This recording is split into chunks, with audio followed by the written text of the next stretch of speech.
Hi, this is Jonna with Bees Knees SVG. I recently had to make 125 custom painted ornaments for a school event. I learned so many tips and tricks along the way that I'm going to share those all with you today. And you will be a pro at painting your own ornaments in absolutely no time. Okay, let's get started and talk about the supplies we need. So first off, we need our ornament. And this is one of those disc, I call them M&M shaped ornaments, because it is so much easier to put vinyl on this surface. It's still a little curved, but it's not like one of those round ornament balls that are very difficult to put vinyl on. And so I think these are just as pretty, and I always prefer to use these. So you need one of those. You need some acrylic paint.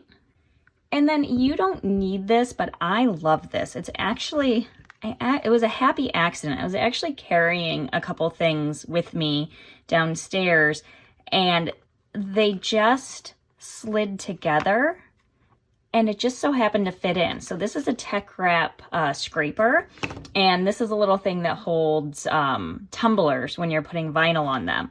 So I put the scraper in the bottom. It fits perfectly. Totally different companies, not made to go together, but it did. And you're gonna see in a moment, I use this to hold my ornaments while I'm filling another one. It helps speed the process along.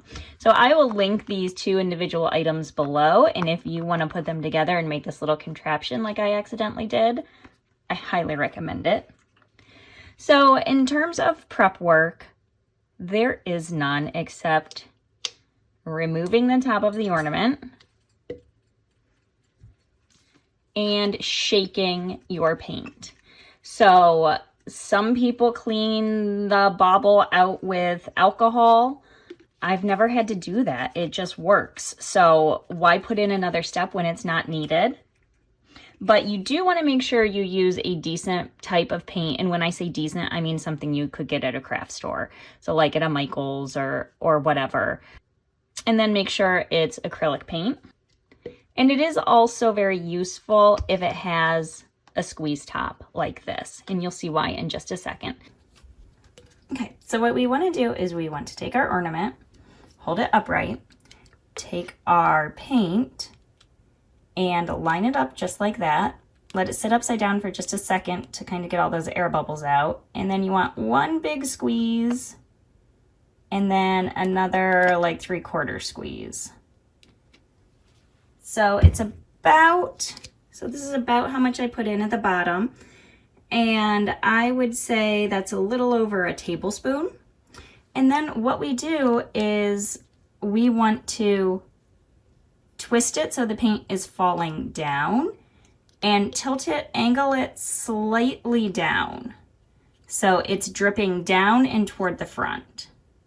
Now I'm gonna let it all run to the bottom, and then I'm gonna tilt it again. And I'm gonna do the same thing. It's going to drip down, but slightly toward the front.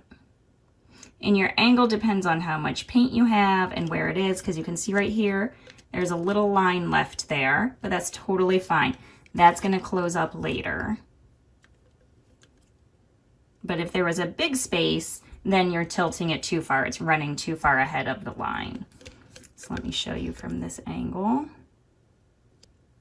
So that's dripping down. And now this is where our lovely little gadget comes into play, because instead of just me sitting here, because it gets slower, as the paint runs out and you get closer to the end, you have to wait longer. So what I'm gonna do is I'm just gonna take that and I'm gonna put it on the side I want the paint to drip to, and I'm gonna angle it slightly forward, but not so much the paint is going to drip out. And then while that's there, I'm gonna go ahead and I'm gonna start on my second one.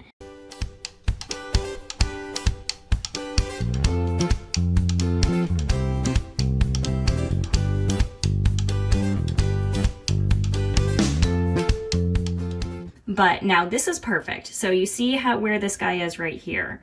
So we have just a little spot left, which is quickly closing up. And then here, we're almost coated all the way around. So now what we can do is we can take this and we can flip it upside down to drip out and dry. And of course you don't want to do that just here. So let me show you my little magical place I made to let these drip dry.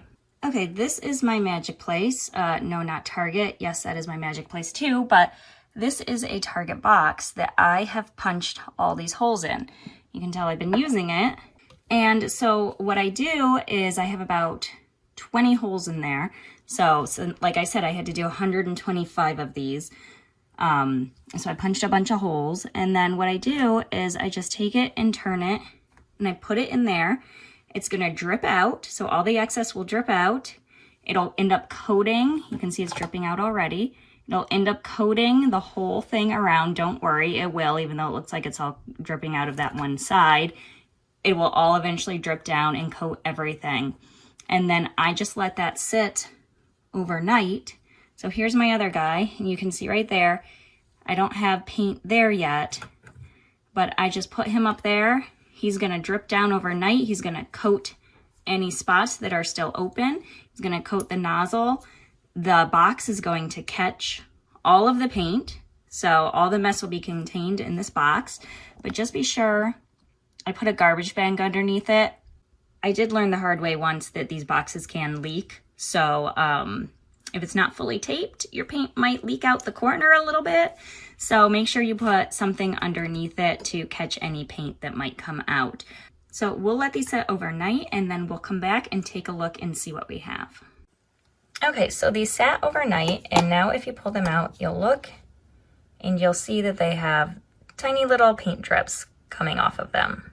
Then what you do is just carefully remove those. And then you can see inside, you might have a little excess paint at the top, but that's actually good, I think. It helps protect it when you're putting the cap back in. But now you don't want to put the cap back in. So this, I waited till overnight to actually remove these, clean them up. Now you can put the vinyl on them. That's no problem. But I would wait a full 48 hours before you actually slide that cap back onto the top to make sure the paint is good and dry and it's not going to scratch or crumble when you slide that cap back on. The paint inside has dried for at least 48 hours. And then once that's fully dry and you have your vinyl decal put on, just go ahead, squeeze and push in, and all that paint at the top helped coat it so there are no scratches. And then just take your ribbon. I love this ribbon. I just stumbled upon it on Amazon the other day, so I will link it below.